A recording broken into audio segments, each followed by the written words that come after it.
ತಂಡ ಮಾನವೀಯ ಪ್ರಸಂಗವನ್ನು ನಮ್ಮ ಮುಂದೆ ಪ್ರಸ್ತುತಪಡಿಸ್ತಾ ಇದ್ದಾರೆ ಯಕ್ಷಗಾನ ತಾಳಮದ್ದಳೆಗಳೊಂದಿಗೆ.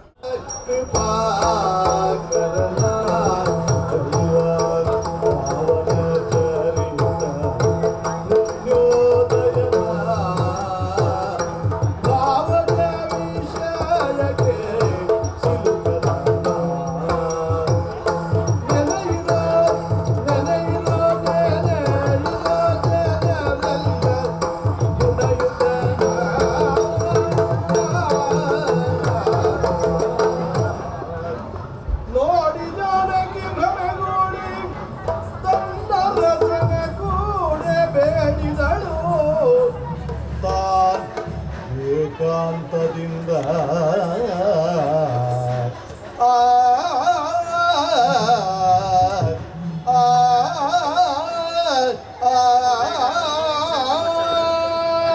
ರಮಣ ನೋಡಿದೆಯ ರಾಮ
ನೋಡಿದ್ಯಾ ಅಲ್ಲಿ ನೋಡು, ಆ ಮರದ ಬುಡದಲ್ಲಿ, ಹುತ್ತದ ಈ ಕಡೆ, ಈ ಜೀಡಿನ ಇಲ್ಲಿ, ಓ ಅಲ್ಲಿ, ನಾನು ನಿಂತುಕೊಂಡಿದೆ, ಓಡುತ್ತಿದೆ, ನೋಡುತ್ತಿದೆ.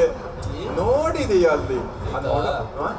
ಎಷ್ಟು ಬೇಗ ಈ ಪರಿಸರಕ್ಕೆ ನೀವು ಒಗ್ಗಿಕೊಂಡು ಬಿಟ್ಟೆನು. ಅದಿಲ್ಲ ಅಂತ ಆದ್ರೆ ಕಾಲಿಗೆ ಮುಳ್ಳು ಚುಚ್ಚಿದ ಸಂದರ್ಭವನ್ನೇ ಸ್ಮರಿಸಿ ಅಳುತ್ತಾ ಇರಬಹುದು ನೀನು. ಇಂದು ನಿನಗೆ ಮುಳ್ಳು ಚುಚ್ಚಿದ್ರೂ ಬದ್ದಾಗದಂತಹ ಸ್ಥಿತಿಗೆ ನೀ ಬಂದು ತಲುಪಿದ್ದು. ಅದಿಲ್ಲ ಅಂತ ಆದ್ರೆ ಮಂತ್ರ ದೃಷ್ಟಾರದ ಮುಖೇನವಾಗಿ ಅರಣ್ಯವನ್ನು ಬಾಲ್ಯದಲ್ಲಿ ನಾ ಕಂಡವನು. ಈಗ ನೋಡುವ ನಿನ್ನ ಲೋಚನದಿಂದ ಎಂತಹ ಸೃಷ್ಟಿಯನ್ನ ಕಾಣಿಸ್ತೀಯಂತ. ಅದು ಈವರೆಗೆ ನಾವು ಕಾಣದಂಥದ್ದು. ಅಯೋಧ್ಯೆಯವರು ನನ್ನ ಬಂಗಾರ ತೆಗೆಸಿದ್ರಲ್ಲ, ಆ ಅಯೋಧ್ಯೆಯಲ್ಲಿ ಸಿಗದಂತಹ ಒಂದು ಬಂಗಾರ ಅಲ್ಲಿ ಕುಣಿತಾ ಇದೆ ನೋಡಿ. ಬಂಗಾರಕ್ಕೆ ಜೀವ ಬಂದಿದೆ, ಅದೆಷ್ಟು ಚೆನ್ನಾಗಿ ಕುಣಿತಾ ಇದೆ. ಬಂಗಾರ ಕುಣಿಯುವುದು ಅದು ನೋಡಿ, ಅಲ್ಲಿ ಜಿಂಕೆ, ಬಂಗಾರದ ಜಿಂಕೆ ಅದು. ಅದರ ಮೈ ಬಣ್ಣ ಏನು, ಅದರ ರೀತಿ ಏನು, ನಕ್ಷತ್ರಗಳೆಲ್ಲ ಆಕಾಶದಲ್ಲಿ ಕೈಯಾಡಿಸಿದಂತೆ ಅದರ ಮೈ ಮೇಲೆ ಕೈಯಾಡಿಸಿದರೆ ಅಷ್ಟು ಚೆನ್ನಾಗಿ ಕಾಣುವುದಿಲ್ಲವೇ? ನಿನ್ನ ಕಣ್ಣಲ್ಲಿ ಕುಣಿತಾ ಇದ್ದದ್ದು. ನನ್ನ ಕಣ್ಣಲ್ಲಿ ಕುಣಿತಾ ಇದ್ದದ್ದಲ್ಲ. ನನ್ನ ಹಾಗೆ ನಿನ್ನ ಹಾಗೆ ತನ್ನಂಗ ತಿನ್ನಂಗ ದಿಕ್ಕಿಟತೋ ಎಂದು ಕುಣಿತಾ ಇದೆ ಅದು. ಎನ್ನಂಗ ನಿನ್ನಂಗ ದಿಕ್ಕಿಟತೋ ಆಗಿದೆ ರಾಮ. ಅದನ್ನು ನೋಡು ನೋಡು, ಅದು ಎಷ್ಟು ಚೆನ್ನಾಗಿದೆ. ಅದು ನಮ್ಮ ಬಳಿ ಇದ್ರೆ ಇನ್ನೆಷ್ಟು ಚೆನ್ನಾಗಿರ್ತಿತ್ತು ಅಲ್ಲವೇ?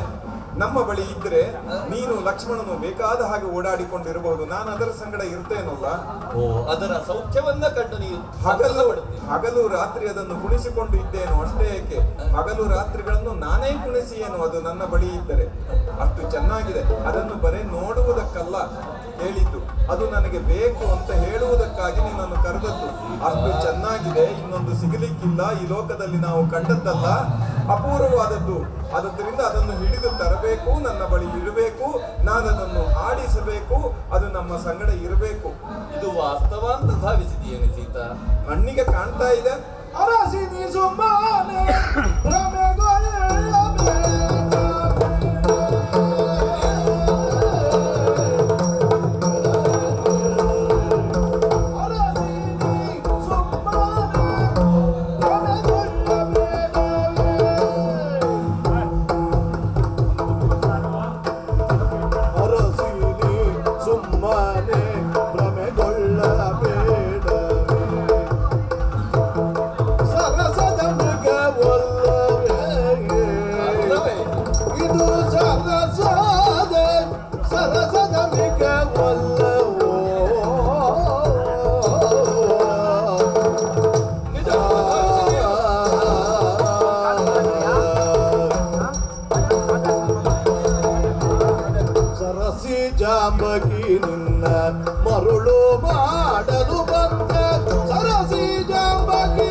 ಇದ್ದಿ? ನೀನು ಅರಸ್ತಾ ಇದ್ದಿ, ನನಗೆ ಅರ್ಥ ಆಗ್ತದೆ. ಹುಡುಕ್ತಾ ಇದ್ದಿ ನೀನು. ನಾವು ಯಾವುದನ್ನ ನೋಡುತ್ತೇವೋ, ಯಾವುದನ್ನ ಭಾವಿಸಿಕೊಳ್ಳುತ್ತೇವೋ ಪುನಃ ಪುನಃ ಅದೇ ನಮ್ಮ ಎದುರಿಗೆ ಕಂಡ ಹಾಗಾಗುವುದು. ಅದಿಲ್ಲ ಅಂತಾದ್ರೆ ಇದು ಭ್ರಮೆ ಅಲ್ವೇನೆ, ಇದೊಂದು ಭ್ರಮಾಲೋಕದಲ್ಲಿ ನಾವಿದ್ದೇವೆ ಅಂತ ಅರ್ಥ ಆಗುವುದಿಲ್ಲ. ಯಾವುದಿಲ್ಲ ಅಂತಾದ್ರೆ ನನ್ನ ಎದುರು ಕುಣಿತಾ ಇದೆ, ಅದನ್ನು ಭ್ರಮೆ ಅಂತ ನಾನು ಯಾಕೆ ಅಂದುಕೊಳ್ಬೇಕು? ಇಷ್ಟು ಕಾಡಿನಲ್ಲಿ ನಾವು ಓಡಾಡುತ್ತಾ ಇದ್ದವರು 10 ಹಲವು ಬಾರಿ ಹಾವನ್ನ ಕಂಡ್ರೆ ಹಗ್ಗವನ್ನು ಕಂಡ್ರು ಹಾವೆಂದು ಭ್ರಮಿಸುವುದುಂಟು. ಹಾಗಂತ ಸುವರ್ಣವನ್ನು ಪುನಃ ಪುನಃ ನೀ ಕಾಣ್ತಾ ಇದ್ದದ್ದಿಲ್ಲ. ಆದ್ರೂ ಅದು ಸುವರ್ಣ, ಅದು ಸುವರ್ಣದ ಜಿಂಕೆ ಅಂತ ನೀ ಭಾವಿಸ್ತಿ ಅಂತ ಆದ್ರೆ ನಿನಗೆ ಇದೇನು ಹೇಳಬೇಕು? ಎಷ್ಟು ಭ್ರಮೆಗೆ ನೀವು ಒಳಗಾಗಿದ್ದೀನಿ ನನಗಂತೂ ಅರ್ಥ ಆಗುವುದಿಲ್ಲ. ಅದಿಲ್ಲ ಅಂತ ಆದ್ರೆ ಹೆಚ್ಚೆಗೂ ಭಯಗೊಳ್ಳುತ್ತಾ ಇದ್ದವಳು ನೀನು. ಆದ್ರಿಂದ ಕಪಟದ ಆಕೃತಿ ಇದು ಎನ್ನುವುದನ್ನು ಅರ್ಥೈಸಿಕೊಳ್ಳುವುದಕ್ಕಾಗದೆ ನೀನು ಇಷ್ಟು ಭ್ರಮೆಗೆ ಒಳಗಾಗಬೇಕು ಅಂತ ಹೇಳ್ತಾ ಇದ್ದೀಯಲ್ವ? ಭ್ರಮೆಗೆ ನಾನು ಯಾಕೆ ಒಳಗಾಗಲಿ? ನನ್ನೆದುರು ಕುಣಿತಾ ಇದೆ, ಕಾಣ್ತಾ ಇದ್ದೇನೆ. ಅದಲ್ಲದೆ ರಾಮನೆದುರು ಯಾವ ಮಾಯೆಯೂ ಬಂದು ಕುಣಿಯಲು ಸಾಧ್ಯ ಇಲ್ಲ ಅನ್ನೋದು ಲೋಕಕ್ಕೆ ಗೊತ್ತಾಗಿದೆ.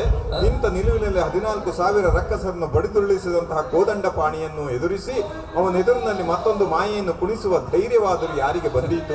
ನಮ್ಮ ಕುಣಿಸುವುದಕ್ಕಾಗಿ, ನನ್ನನ್ನ ಓಡಿಸುವುದಕ್ಕಾಗಿ ಬಂದದ್ದಲ್ಲ ಅದು, ನಿನ್ನನ್ನ ಕುಣಿಸುವುದಕ್ಕಾಗಿ ಬಂದ ಮಾಯೆ ಅದು.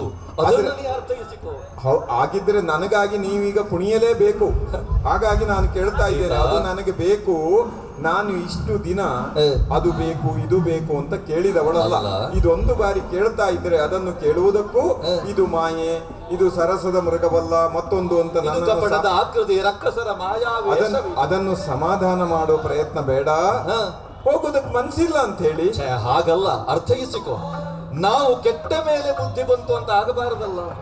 ಎಂತಹ ಮಹಾತ್ಮರಾದ್ರೂ ಕೂಡ ಅವರಿಗೊಂದು ಕಾಲ ಬಂತು ಅಂತಾದ್ರೆ, ಕೆಡುವ ಕಾಲ ಬಂತು ಅಂತಾದ್ರೆ ತಾವಾಗಿಯೇ ಜಾರಲ್ಪಡ್ತಾರಂತೆ. ಅಂತಹ ಸ್ಥಿತಿ ಒಂದೊದಗಿದ್ದೇನೆ. ಅದಿಲ್ಲ ಅಂತಾದ್ರೆ ಯಾಕೆ ಇಷ್ಟು ಹಠ ಹಿಡಿತಾ ಇದ್ದಿ? ಒಂದು ವೇಳೆ ಅದನ್ನ ತಂದು ಕೊಡುವುದಕ್ಕೆ ನಾ ಹೋದೆ ಅಂತ ಆದ್ರೆ ಕೈಗೆ ಸಿಕ್ಕಿತು. ಅದು ಮಾತ್ರ ಅಲ್ಲ, ಅದರಿಂದ ಇನ್ನೊಂದಿಷ್ಟು ಆಪತ್ತೇ ನಮಗೆ ಬಂದೊದಗುತ್ತದೆಯೇ ಸೀತಾ? ಅದರಿಂದ ಏನು ಆಪತ್ತು ಬಂದಿತ್ತು? ಇಲ್ಲಿರುವ ಎಲ್ಲಾ ಮಾಯೆಗೆ ನೀನು ಉತ್ತರ ಅಂತ ನಿನ್ನಲ್ಲಿ ಋಷಿಗಳೆಲ್ಲ ಬಂದು ಕೇಳಿದಿರಲ್ಲ, ಅವರಿಗೆ ಧೈರ್ಯ ಕೊಟ್ಟೆ ಅಲ್ಲ. ಅವರಿಗೆಲ್ಲ ನನ್ನ ಸಹಾಯಕವನ್ನು ತೋರಿಸಿಕೋ ದಂಡಹ ಅಂತ ಕೇಳಿದೆ. ನಾನು ಕೇಳಿದ್ದು ಅದನ್ನೇ. ಅದನ್ನ ಕೈಯೇ ಎತ್ತಿದೆ ಅಂತ ಆದ್ರೆ, ನಿನ್ನ ಕೈಯಲ್ಲಿರುವ ಬಾಣ ಬಿಟ್ಟರೆ ತಿರುಗಿ ಬಂದು ಬತ್ತಳಿಕೆಗೆ ಸೇರ್ತದೆ ಅಂತ ಆದ್ರೆ, ನೀನು ಮನಸ್ಸು ಮಾಡಿ ಬಿಟ್ಟರೆ ಆ ಮೃಗವನ್ನು ಕಟ್ಟಿ ತಂದು ನನ್ನ ಬಳಿಯಲ್ಲಿ ಬಿಡಲಾರದೆ ಅದು ಅಲ್ಲ. ಬಾಣ ಬಿಟ್ಟ ಬಾಣ ಪುನಃ ಬಂದು ಸೇರ್ತದೆ. ಆದ್ರ ಓಡಾಡುತ್ತಿರುವ ಜಿಂಕೆ ಬಂದು ಸೇರುವುದಕ್ಕಾದೀತು. ಬಾಣವನ್ನ ಬಿಟ್ಟೆ ಅಂತ ಆದ್ರೆ ಅದು ಮೃತಾವಸ್ಥೆಯನ್ನ ಪಂಚತ್ವವನ್ನ ಹೊಂದುತ್ತದೆ. ಪ್ರಾಣವನ್ನು ಕಳ್ಕೊಂಡ್ರೆ ಅಂತಲ್ವೋ? ನನಗೆ ಆಕರ್ಷಣೆ ಆಗಿದೆ ಅಂತ ಹೇಳ್ತಾ ಇದ್ದೀಯಲ್ಲವೋ ಮನಸ್ಸಿ ಜನಪಿತನೇ, ಪಿತನೇ ಪಂಚಬಾಣನ ಪಿತನೆ ಕೇಳ್ ಹಸು ವಂಚಿಸುವ ಮಿಗ ಬಡಿದುದಾದರೆ ಕಂಚುಕವ ರಚಿಸುವೆನು, ಕಂಚುಕವ ರಚಿಸುವೆನು, ಚರ್ಮವ ತೆಗೆದು ಪ್ರೀತಿಯಲಿ ಆ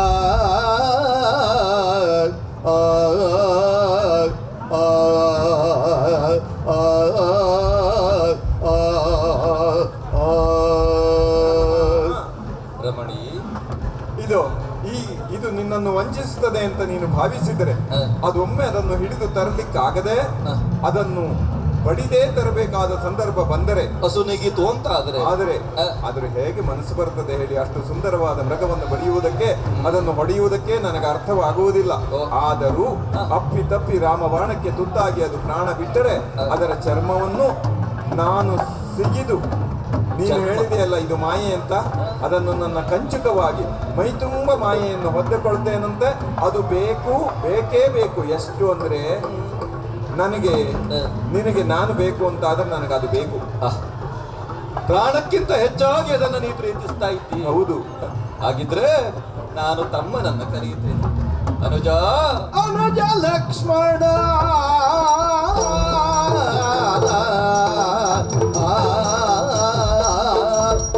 ಅನುಜ ಲಕ್ಷ್ಮಣ, ಜನಕನಂದನೆ, ಜನಕನಂದನೆ.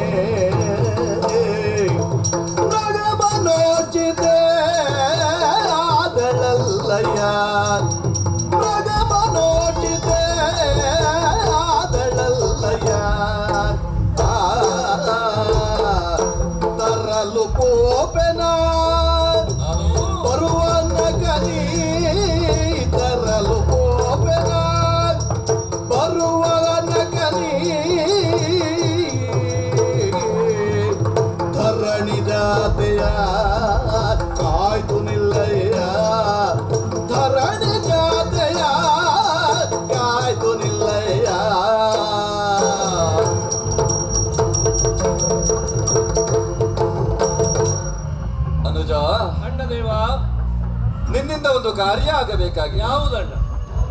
ಅರಸಿಯಾದಂತಹ ಸೀತೆ ಹ್ಮ್. ಮೃಗ ಮನೋಚಿತೆಯಾಗಿದ್ದಳು. ಓಹೋ. ಬಿಸಿಲು ಕುದುರೆಯನ್ನ ಬೆಂಬತ್ತಿ ಹೋಗುವಂತಹ ಸ್ಥಿತಿ ನಮ್ಮದ್ದಾಗಿದೆ. ಅದು ಬೇಕೇ ಬೇಕು ಎಂಬ ಹಾಗೆ ಅವಳು ಕೇಳುತ್ತಿರುವಾಗ ಇಲ್ಲ ಅಂತ ಹೇಳುವುದಕ್ಕಾಗಲಿಲ್ಲ ನನ್ನಿಂದ. ಅದನ್ನ ಜೀವ ಸಹಿತೆಯಾಗಿಯಾದರೂ ಇಲ್ಲ, ಜೀವ ಇಲ್ಲದೆ ಅದನ್ನ ಹೊಡೆದಾದರೂ ತರಬೇಕು ಅಂತ ಹೇಳುತ್ತಿರುವಾಗ, ಅದನ್ನ ತರುವೆಡೆಯಲ್ಲಿ ನಾ ಮುಂದೆ ಸಾಗುವಾಗ ಇಲ್ಲಿಂದ ಅನೇಕ ರಕ್ಕಸರ ಉಪಟಳ ಇಲ್ಲಿ ನಮ್ಗೆ ಸದಾ ನಮಗೆ ಉಂಟಾಗುತ್ತಾ ಉಂಟು. ಆ ಉಪಟಳದಿಂದ ನಾವು ಸುರಕ್ಷಿತರಾಗಿರಬೇಕು ಅಂತಾದ್ರೆ ಬರುವಲ್ಲಿಯವರೆಗೆ ಈ ನಮ್ಮ ಮಡದಿ ಸೀತೆಯಾದಂತಹ ಇವಳನ್ನು ನೀ ಕಾದುಕೊಂಡಿರು, ಅತ್ತಿಗೆಯನ್ನ ನೀ ಕಾದುಕೊಂಡಿರು, ನಿನ್ನ ರಕ್ಷಣೆಯಲ್ಲಿ ಅವರಿಲ್ಲಂತೆ. ಅಣ್ಣದೇವ, ನೀವು ಹೊರಟದ್ದ ಈಗ? ಈಗ ಮೃಗವನ್ನ ಬೆತ್ತಟ್ಟಿ ನಾ ಹೋಗಬೇಕಾಗಿ. ಓ ಅಣ್ಣ. ಅಗ್ರಜ ವೀರ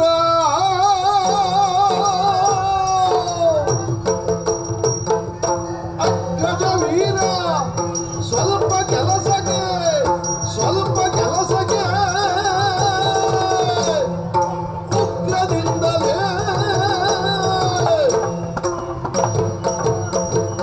ಉಗ್ರದಿಂದಲೇ ತೆರಳಲೇತಗೆ ಶೀಘ್ರದಿಂದ ಕಳುಹಬಾರದೆ ಅಪ್ರಜ್ಞದಿಂದ ಕೊಂಡು ಬರುವೆನು.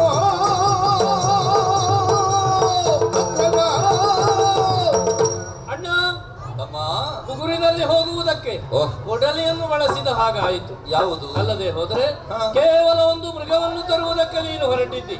ನಾನಿಲ್ಲವೇನಣ್ಣ? ಒಂದು ಅಪ್ಪಣೆಯನ್ನು ಕೊಡು, ನಾನು ಈ ಕ್ಷಣದಲ್ಲಿ ಹೋಗಿ ಕ್ಷಣದಲ್ಲಿ ಆ ಮೃಗವನ್ನು ತರ್ತೇನೆ, ಚಿಂತೆ ಬೇಡ ಅಣ್ಣ. ಹಾಗೆ ಮಾಡುವಂತಿಲ್ಲ. ಯಾಕಣ್ಣ? ಮಡದೆಯಾದವಳ ಆಸೆಯನ್ನ ಗಂಡನೇ ಪೂರೈಸಬೇಕಾದ. ಸರಿ.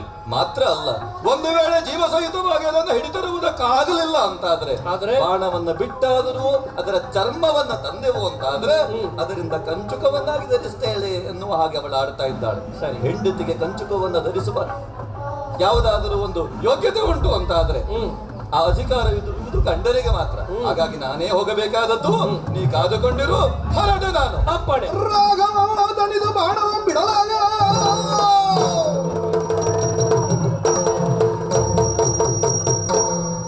ಮುಗುದ ಕೇಳಿದೆ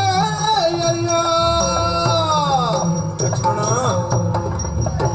ಮುಗುದ ಕೇಳಿದೆಯ ಮಿಗವಲ್ಲ ರಾಕ್ಷಸರು. ಹೌದಲ್ಲ? ಮಿಗವಲ್ಲ ರಾಕ್ಷಸರು ರಘುವೀರನಾರು ಕೊಲ್ಲುವಾರೇ ರಘುವೀರನಾರು ಕೊಲ್ಲುವಾರೇ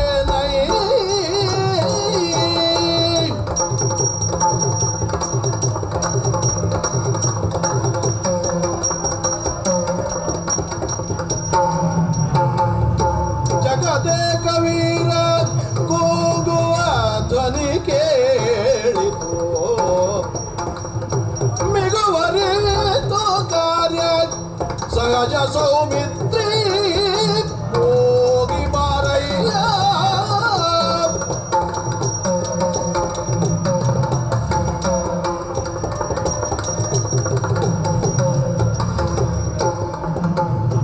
ನೋಡಿ ಬಾರಯ್ಯ ಹೋಗಿ ಏನಾಯಿತೆಂದು. ಲಕ್ಷ್ಮಣ, ಕೇಳಿದೆಯ ಧ್ವನಿಯನ್ನು? ಆ ಸೀತಾ, ಆ ಲಕ್ಷ್ಮಣ ಎಂದು ನನ್ನ ಗಂಡ ರಾಮ ಕೂಗುತ್ತಿರುವ ಆ ಧ್ವನಿಯನ್ನು ಕೇಳಿದೆಯಾ? ಕೇಳಿ ಎಷ್ಟು ನಿಶ್ಚಿಂತನಾಗಿ ನಿಂತಿದ್ದೀಯ. ಏನು ಆಯಿತೋ ನನ್ನ ರಾಮನಿಗೆ? ಏನು ಆ ರಕ್ಕಸರ ಮಾಯೆ ಇರಬೇಕು. ಬಹಳ ಬಹಳ ಹೇಳಿದ, ಆದರೆ ನನಗೆ ಅರ್ಥವಾಗಲಿಲ್ಲ. ಬೇಕೇ ಬೇಕು ಅಂದ ಈಗೇನು ಅನಾಹುತವಾಯಿತು. ನಿಲ್ಲಬೇಡ, ಓಡಿ ಹೋಗು, ರಾಮನಿಗೆ ರಕ್ಷಣೆಯನ್ನು ಕೊಡು. ಏನಾಯಿತು ನನಗೆ ಅರ್ಥವಾಗುತ್ತಿಲ್ಲ. ಲಕ್ಷ್ಮಣ, ಹೊರಡು. ಅಮ್ಮ, ರಾಮನ ಧ್ವನಿ ಅಂತ ಭಾವಿಸಿ. ರಾಮನ ಧ್ವನಿಯಲ್ಲ,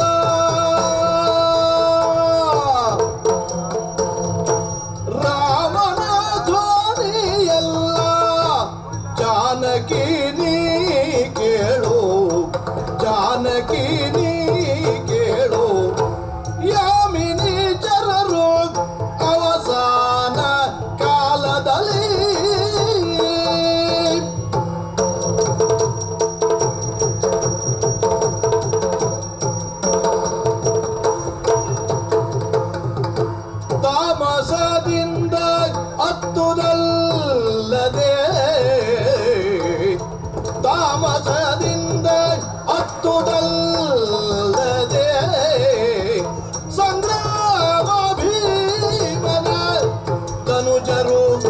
ಕೊಲ್ಲುವುದುಂಟೆ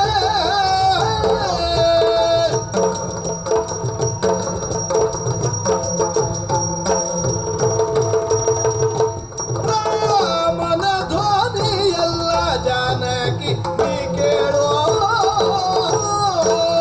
ಅಮ್ಮ, ಲಕ್ಷ್ಮಣ, ರಾಮನ ಧ್ವನಿ ಎನ್ನುವುದಾಗಿಯೇ ತಾವು ಆಡ್ತಾ ಇದ್ದೀರಿ. ಅಲ್ಲ ಅಮ್ಮ, ಇದು ರಾಮನ ಧ್ವನಿ ಅಲ್ಲ. ರಾಮನ ಧ್ವನಿ ಅಲ್ಲವೇ? ಅಲ್ಲವೇ ಅಲ್ಲ. ಮತ್ತೆ ಯಾರದ್ದದು? ಅವನನ್ನು ಪಾಣಿಗ್ರಹಣ ಮಾಡಿದ ದಿವಸದಿಂದ ನೀವು ಅವನ ಧ್ವನಿಯನ್ನು ಕೇಳಿರಬಹುದು. ಹಾ? ಆದ್ರೆ ಹುಟ್ಟಿದಾರಭ್ಯ ರಾಮನ ಧ್ವನಿಯನ್ನು ಕೇಳಿಯೇ ಬೆಳೆದಂತಹ ನಾನು ಹೇಳ್ತಾ ಇದ್ದೇನೆ, ಹಾ? ಸ್ಪಷ್ಟವಾಗಿ ಹೇಳ್ತಾ ಇದ್ದೇನೆ ಅಮ್ಮ, ಇದು ರಾಮನ ಧ್ವನಿ. ರಾಮನಂತೆ ಮತ್ಯಾರು ಕೂಗಬಲ್ಲರು? ಇದು ಅಸುರರ ಮಾಯೆ. ಹಾ? ಅವರು ಅವಸಾನ ಕಾಲದಲ್ಲಿ ನಮ್ಮ ದಿಕ್ಕು ತಪ್ಪಿಸುವುದಕ್ಕೆ ಬೇಕಾಗಿ ಇಂತಹ ಮೋಡಿಯನ್ನು ಮಾಡಿದ್ದಾರೆ ಅಂತ ಹೇಳುವುದರಲ್ಲಿ ಯಾವುದೇ ಅನುಮಾನ ಬೇಡಮ್ಮ. ಸಂಗ್ರಾಮ ಶೂರರಾದಂತಹ ರಾಮನನ್ನು ಕೊಲ್ಲುವ ಧನುಜರು ಇದುವರೆಗೆ ಪ್ರಪಂಚದಲ್ಲಿ ಹುಟ್ಟಲಿಲ್ಲ ಅಮ್ಮ. ಅದರಿಂದ ನಿಶ್ಚಿಂತರಾಗಿರಿ, ನಿಶ್ಚಿಂತರಾಗಿರಿ. ಇಷ್ಟೆಲ್ಲ ರಕ್ಕಸರ ಮಾಯಿ ಮಧ್ಯೆ ನಾವು ಇದ್ದೇವೆ. ಆದ್ರೂ ನೀನು ನಿಶ್ಚಿಂತೆಯಿಂದ ಇದ್ದೀಯಲ್ಲ. ಹೌದಮ್ಮ. ಅಯ್ಯೋ, ಅದು ರಾಮನ ಧ್ವನಿಯಲ್ಲ ಅಂತ ಯಾವ ಧೈರ್ಯದಿಂದ ನೀನು ಹೇಳ್ತಾ ಇದ್ದೀಯ? ನಾನು ರಾಮನ ಹೆಂಡತಿ, ನನಗೆ ಗೊತ್ತಿಲ್ಲವೋ? ಅವ ಪಿಸುಗೊಟ್ಟಿದರೆ ಇದು ರಾಮನ ಧ್ವನಿ, ಮಂದ್ರಸ್ಥಾಯಿಯಲ್ಲಿ ಮಾತಾಡಿದರೆ ಇದು ರಾಮನ ಧ್ವನಿ, ತಾರಕದಲ್ಲಿ ಹೋದರೆ ಇದು ರಾಮನ ಧ್ವನಿ ಅಂತ ಪ್ರತಿ ಕ್ಷಣದಲ್ಲಿಯೂ ಬಲ್ಲ ನನಗೇ ನೀನು ಬುದ್ಧಿ ಹೇಳ್ತಾ ಇದೆಯಲ್ಲ. ಆದದ್ದರಿಂದ ಇದನ್ನು ಒಪ್ಪಲಿಕ್ಕೆ ಆಗುವುದಿಲ್ಲ, ಅದು ರಾಮನ ಧ್ವನಿಯೇ. ಆದದ್ದರಿಂದ ನಿಶ್ಚಿಂತರಾಗಿ ತಾವು ಕುಳಿತುಕೊಳ್ಳಬಹುದು. ಯಾಕೆ ಅಂತ ಹೇಳಿದ್ರೆ ಒಂದೇ ತೊಟ್ಟಿಲಿನಲ್ಲಿ ಆಡಿ ಬೆಳೆದವರು ನಾವು. ಆದ್ದರಿಂದ ಅವನ ಕೂಗಿನಿಂದ ತೊಡಗಿ ಅವನ ಆಡುವ ಆ ಪ್ರತಿಯೊಂದು ಶಬ್ದವೂ ಕೂಡ ನನ್ನ ಕಿವಿಯಲ್ಲಿ ಸ್ಪಷ್ಟವಾಗಿಯೇ ಇದೆ. ಇದು ರಾಮನ ಧ್ವನಿಯಲ್ಲ, ಇದು ಅಸುರರ ಮಾಯೆ. ನಿಶ್ಚಿಂತರಾಗಿರಿ ಅಮ್ಮ. ಒಂದೇ ತೊಟ್ಟಲಲ್ಲಿ ಬೆಳೆದೆ ಅಂತಂದ್ರೆ ರಾಮನ ಕನಸನ್ನೇ ನೀನು ಕಾಣುವುದಕ್ಕೆ ಆರಂಭ ಮಾಡಿದೀಯನ ನೀನು? ಅಂದ್ರೆ ಬಾಲಕ ನಿನ್ನ ಬಾಲಕ ನಿನ್ನ ಭಾವ ಏನಯ್ಯ, ಭಾವ ಏನಯ್ಯ, ಶ್ರೀರಾಮನು ಆಳಿದ ಮೇಲೆನ್ನ ಆಳುವೆನೆಂಬ ಆಸೆಯಿಂದಲೇ ಆಲಸ್ಯದಿಂದ ಕುಳ್ಳಿಕೆ ನಿಶ್ಚಯ ಬಾಲಕ. ಲಕ್ಷ್ಮಣ, ಹೀಗೆ ನನಗೆ ರಾಮನ ಕುರಿತಲ್ಲ, ರಕ್ಕಸ ಮಾಯೆಯ ಕುರಿತಲ್ಲ, ನಮ್ಮ ಸಂಗಡವೇ ಲಕ್ಷ್ಮಣನಲ್ಲಿಯೇ ಇಂಥದ್ದೊಂದು ಮಾಯೆ ಇದೆಯಲ್ಲ, ಆಶ್ಚರ್ಯವಾಗ್ತಾ ಇದೆ. ಏನು ಆಲೋಚಿಸಿದೆ ನೀನು? ಯಾವುದಮ್ಮ? ರಾಮನ ಅಳಿದ ಮೇಲೆ ಈ ಅತ್ತಿಗೆಯನ್ನು ಅನುಭವಿಸಬಹುದು ಅಂತ ನಿರೀಕ್ಷಿಸಿಬಿಟ್ಟೆಯಲ್ಲ, ರಾಮ ಬಾಲಕ ಎಂದು ಭಾವಿಸಿಬಿಟ್ಟೆ. ಲಕ್ಷ್ಮಣ, ಎಂತ ಧೂರ್ತನಿದ್ದೀಯ ನೀನು? ಕೇಳಲಾರೆ ಅಮ್ಮ. ಕಾಮಿನಿಯ ಕಠಿಣತರ ವಾಕ್ಯವಂ ಕೇಳು ಶ್ರೀರಾಮ ರಾಮ ಎಂದು ಕರ್ಣ ಎರಡವ ಮುಚ್ಚಿ ರಾಮ ರಾಮ ರಾಮ. ಭೂಮಿಯೊಳಗೇಳಾಜ್ಞೆಯು ಬರೆದು ಇದವು ಮೀರಿ ಮುಂದಡಿಯ ಇಡದಿರೆಂದೋ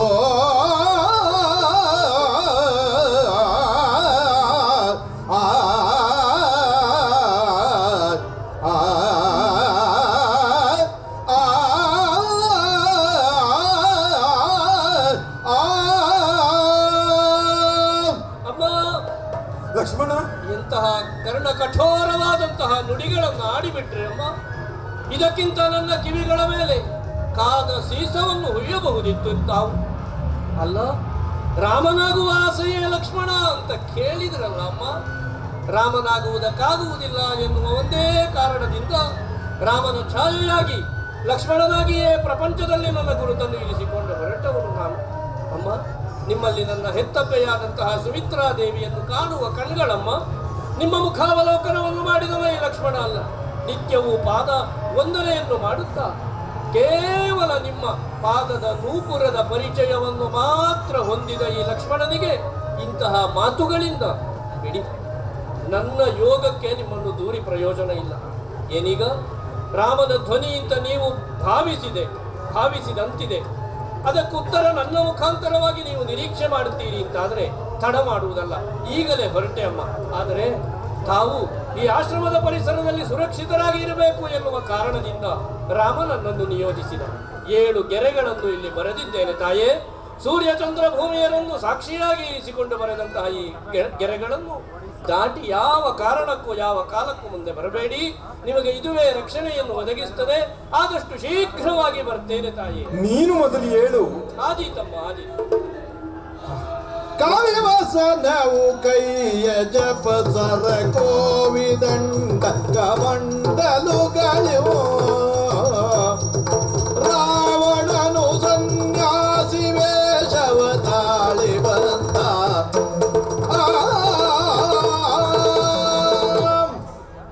ಓಂ ನಮಃ ಶಿವಾಯ. ಮರೆ ಮಾಚಿದ್ದಾಗಿದೆ, ಮರೆ ಆಗಿ ಹೋಗಿದೆ. ಓಹೋ, ಅವನು ಮೊದಲೇ ಹೋದ, ಅವನನ್ನು ಅನುಸರಿಸಿ ಇವನು ಹೋದ. ಅವನಿಲ್ಲ ಇವನಿಲ್ಲ ಅಂತ ಆದ್ರೆ ಇವಳು ಮಾತ್ರ ಇದ್ದಾಳಲ್ಲ. ಓ ಓ ಓ ವೇಷಕ್ಕೆ ಉಚಿತವಾಗಿ ಸರಿಯಾದಂತಹ ಸ್ವರ ಸಂಯೋಜನೆಯನ್ನು ಮಾಡಿಕೊಂಡು ಮಾಯಾ ಮೃಗವನ್ನು ಓಡಿಸಿದ ನಾನು. ಮೃಗ ಮುಂದೆ ಓಡಿ ಓಡಿ ಹೋಗ್ತಾ ಇರುವಾಗ ಮೃಗಾಕ್ಷಿಯನ್ನು ಸೆಳೆಯಬೇಕು. ಅದಕ್ಕಾಗಿ ಓಂ ನಮಃ ಶಿವಾಯ, ಓಂ ನಮಃ ಶಿವಾಯ. ಯಾರಿದ್ದೀರಿ? ಯಾರಮ್ಮ? ಭಿಕ್ಷೆಯ ನೀಡೇ ದೇವಿ ಸನ್ಯಾಸಿಗೆ ಭಿಕ್ಷೆಯ ನೀಡೇ ದೇವಿ ಭಿಕ್ಷೆಯ ನೀಡೆ ದೇವಿ ಸನ್ಯಾಸಿಗೆ ಭಿಕ್ಷೆಯ ನೀಡೇ ದೇವಿ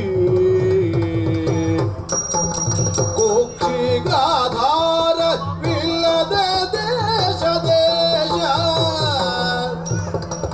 ಎನ್ನ ಕುಕ್ಷಿಗಾಧಾರವಿಲ್ಲದ ದೇಶ ದೇಶ ಪ್ರದಕ್ಷಿಣೆಗೈದಿಲ್ಲಿ ಬಂದೆ ಪ್ರದಕ್ಷಿಣೆಗೈದಿಲ್ಲಿ ಬಂದೆ ಕಣಮ್ಮ ಇಲ್ಲಿ ಬಂದೆ ಬಂದೆ ಇಲ್ಲಿ ಬಂದೆ ಕಣಮ್ಮ ಹಿಂದೆ ಕಣಮ್ಮ ಬಂದೆ ಕಣಮ್ಮ ನಾನಿಲ್ಲಿ ನಿಂದೆ ಕಣಮ್ಮ ಕುಕ್ಷಿಗಾಧಾರವಿಲ್ಲದೆ ದೇಶ ದೇಶ ಪ್ರದಕ್ಷಿಣೆಗೈದಿಲ್ಲಿ ಬಂದೆ ಕಣಮ್ಮ ಭಿಕ್ಷೆಯ ನೀಡದವಿ ಸನ್ಯಾಸಿಗೆ ಭಿಕ್ಷೆಯ ನೀಡದವಿ ಕುಕ್ಷಿಗಾಧಾರವಿಲ್ಲದ ದೇಶ ದೇಶ ಪ್ರದಕ್ಷಿಣೆಗೈದಿಲ್ಲಿ ಬಂದೆ ಕಣಮ್ಮ ಭಿಕ್ಷೆಯ ನೀಡದವಿ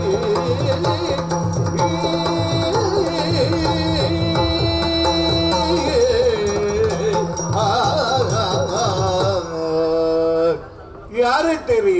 ಒಳಗೆ ಯಾರಿದ್ದೀರಿ? ಯಾರು? ಓ ಭವತಿ ಭಿಕ್ಷಾಂದೇಹಿ. ಓ ಸನ್ಯಾಸಿಗಳು. ಹೌದು, ಎಲ್ಲ ಬಿಟ್ಟವರಮ್ಮ ನಾವು. ಹ್ಮ್. ನಮಗೆ ಯಾವುದೋ ಒಂದು ಬೇಕಾಗಿದೆ, ಅದಕ್ಕೆ ಎಲ್ಲ ಬಿಟ್ಟಿದ್ದೇವೆ. ಸಂಸಾರಿಗಳಿಗಾದರೆ ಮಾನ ಮರ್ಯಾದೆ ಎಲ್ಲ ಮುಖ್ಯ. ಹಾ ಹಾ ಯಾಕೆ? ಸಂಸಾರ ಉಳಿಬೇಕು. ಹಾ ಸಂಸಾರವನ್ನೇ ಬಿಟ್ಟು ನಮಗೆ ಹಾ ಮಾನವೂ ಇಲ್ಲ, ಮರ್ಯಾದೆಯೂ ಇಲ್ಲ. ಓಹೋ. ಮಾನ ಮರ್ಯಾದೆಗಳನ್ನೇ ಬಿಟ್ಟು ಊರೂರೆಲ್ಲ ಸುತ್ತಿ ಬಂದವರು ನಾವು. ಊರು ಆ ಊರು ಈ ಊರು ಹುಡುಕಿದ್ದೇವಮ್ಮ. ಯಾವ ಊರಿಗೆ ಹೋದರು, ಹಾ ಯಾವ ಊರನ್ನ ಹೇಳಿದರು ಹಾ ನಮಗೆ ತೃಪ್ತಿ ಇಲ್ಲ. ಹಾ ಹಾ ಯಾಕೆಂದ್ರೆ ಹಾ. ನಮ್ಮ ಊರು ಇಲ್ಲಲ್ಲ, ನಮ್ಮ ಊರು ಅಲ್ಲುಂಟು ಅಂತ ಗ್ರಹಿಸಿ ಬಂದವರು. ಓಹೋ.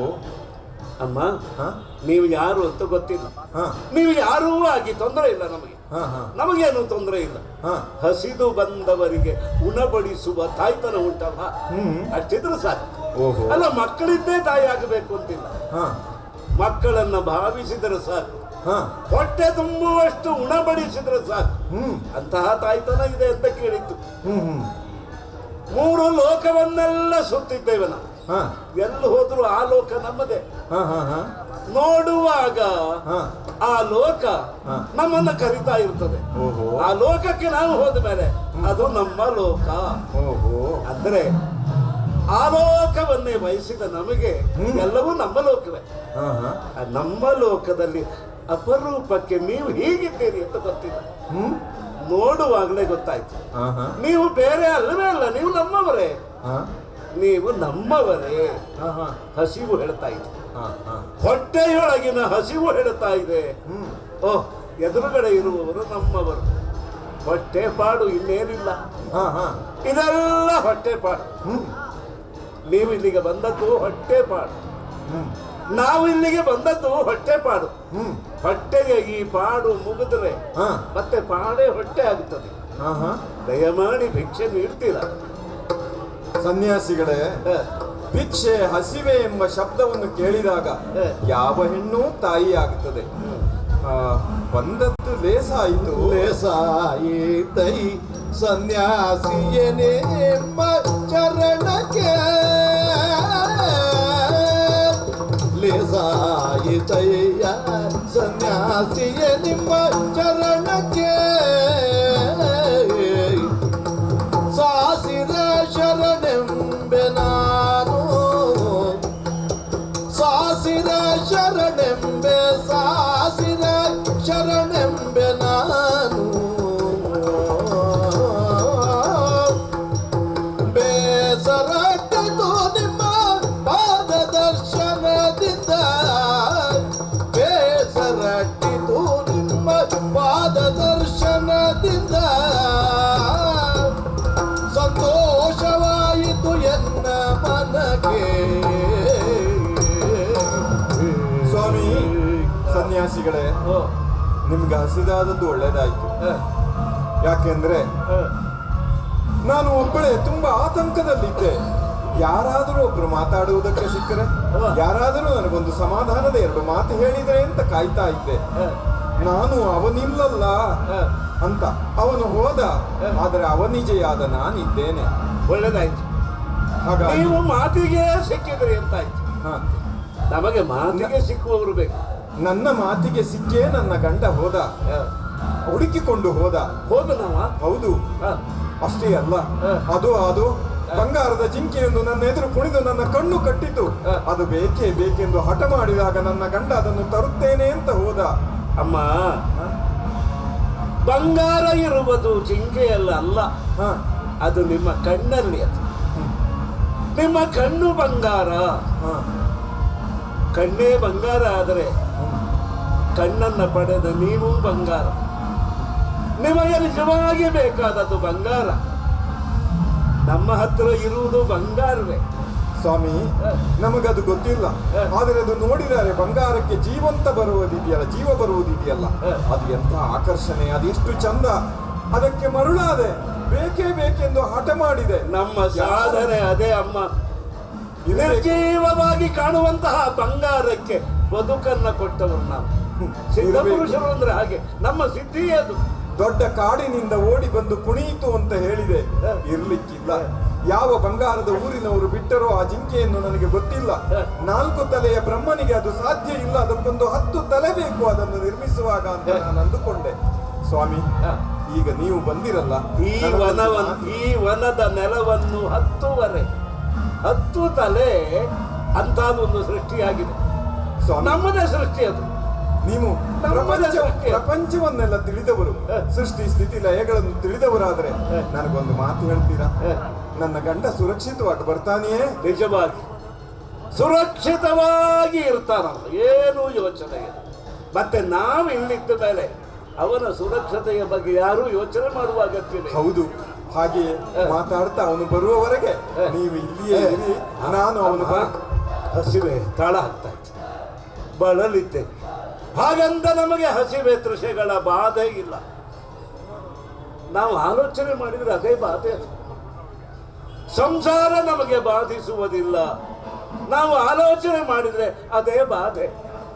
ಸಂಸಾರ ಯಾಕೆ ಅಂತ ಬಿಟ್ಟವರು ನಾವು. ಹಾಗಂತ ಮನಸ್ಸು ಮಾಡಿದ್ರೆ ಎಷ್ಟು ಹೊತ್ತಿಗೂ ತೊಡಬಹುದು. ಆದ್ರೆ ನನಗೆ ಸನ್ಯಾಸಿಗಳು ಬಂದ್ರೆ ಸಂಸಾರಸ್ಥರ ಮನೆಯಲ್ಲಿ ಹೆಣ್ಣು ಇರಬೇಕು ಅಂತ ನನ್ನನ್ನು ಬಿಟ್ಟು ಹೋಗಿದ್ದಾರೆ. ಒಳ್ಳೆದು. ಗೃಹಿಣಿ ಗೃಹ ಮುಚ್ಚತೆ. ಆದದ್ದರಿಂದ ನೀವಿದ್ರೆ ಮನೆ, ನೀವಿದ್ರೆ ಮನ. ಹೌದು, ಒಳ್ಳೇದಾಯ್ತು. ನಿಮಗೆ ಯಾರ ಮಗಳು? ನಾನು ಜನಕನ ಮಗಳು, ಆ. ರಾಜರ್ಷಿಯಾದ ಜನಕನ ಮಗಳು. ಕೇಳಿದ್ದೇನೆ. ಮೈಥಿಲಿ ಅಂತ, ವೈದೇಹಿ ಅಂತ ಕರೀತಾರೆ. ರಾಮನ ಹೆಂಡತಿ ನಾನು. ಜನಕರ ಬಗ್ಗೆ ನಾವು ಕೇಳಿದ್ದೇವೆ, ನಮಗೆ ಬಹಳ ಸಮಾಧಾನ ಉಂಟು. ಹ್ಮ್. ಪುರವೆಲ್ಲ ದಹಿಸುತ್ತಿವೆ, ನನಗೇನೂ ಆಗಲಿಲ್ಲ ಎಂಬ ನಿರ್ಲಿಪ್ತ ಭಾವ. ನಮ್ಮಂತಹ ಯೋಗಿಗಳಿಗೆ ನಿಜವಾದ ಮಾರ್ಗದರ್ಶಕವಾದಂತಹ ಮನೋಭಾವ. ಪುರವೆಲ್ಲ ಉರಿದಿತ್ತು ಮಿಥಿಲೆಯಲ್ಲಿ.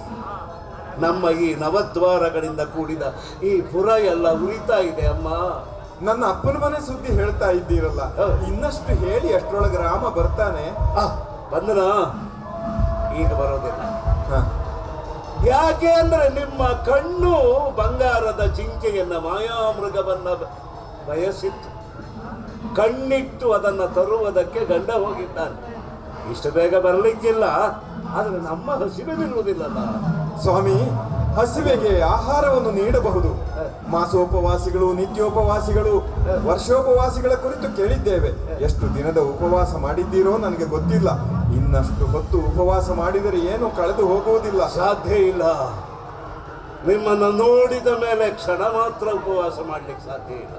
ಅಯ್ಯೋ, ನಾವು ಅಟ್ಟು ಅಡಿಗೆ ಮಾಡಿದವರಲ್ಲ. ಪಾರಣೆ ಬೇಕು. ನಾನು ಅಟ್ಟು ಅಡಿಗೆ ಮಾಡಿದವಳಲ್ಲ. ನಮ್ಮಲ್ಲಿ ಸಾಧನೆಯ ತುದಿಯಲ್ಲಿರುವ ನಮಗೆ ಪಾರಣ ಬೇಕು. ಸ್ವಾಮಿ, ಕೊಡಬಹುದಿತ್ತು, ಆದರೆ ಏನು ಮಾಡೋಣ? ಒಳಗೆ ಬರಲ್ಲ. ಬನ್ನಿ. ಅಲ್ಲ, ಅದ್ರ ಹ.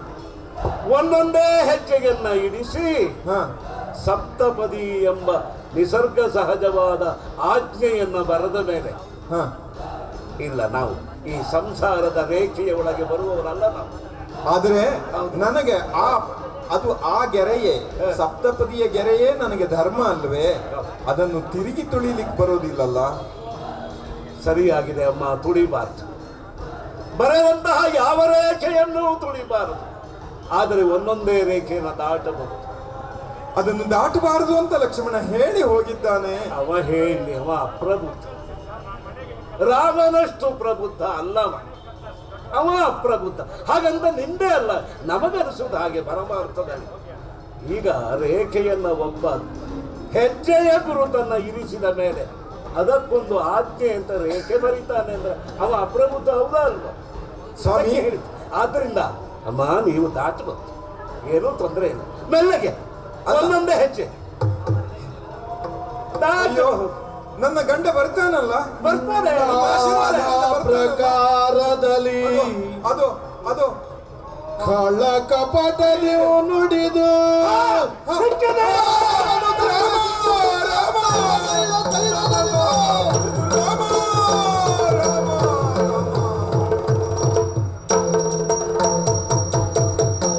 ಸಿಕ್ಕಿದಂತಹ ಸೀತೆಯನ್ನ ನನ್ನ ಪುಷ್ಪಕದ ಮೇಲೆ ಏರಿಸಿಕೊಂಡು ನವ